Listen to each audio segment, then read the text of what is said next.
لوگ کرامت کے پیچھے بھاگتے ہیں، کرامت مل جائے۔ اللہ پاک فرمایا وَلَقَدْ كَرَّمْنَا، میں نے ہر بنی آدم کو کرامت، صاحب کرامت بنایا ہے۔ اب تم سمجھو ہی نہ، فرمایا کہ یہ جو میں نے تمہیں نبی علیہ السلام کی شکل میں پیدا کر دیا، دیکھیں نا آپ علیہ السلام کی بشری جو شکل ہے، آپ کا جو چہرہ مبارک، جو جسم، آپ کو انسان کو اللہ پاک نے اس شکل پہ پیدا کیا۔ اللہ پاک نے فرمایا وَلَقَدْ كَرَّمْنَا بنی آدم،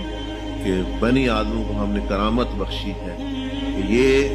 اتنی بلندی پہ جا سکتا ہے کہ فرشتے بھی رشک کریں اور ہمیشہ کی بادشاہتیں لے سکتا ہے، ہمیشہ کی جو ہے اللہ کا قرب حاصل کر سکتا ہے۔ اللہ پاک فرمایا میں نے کرامت، تمہیں صاحب کرامت بنایا ہے، تم آدم علیہ السلام کی اولاد ہو تو تمہیں اختیار وہ حاصل ہے، تم امت محمدی میں ہو،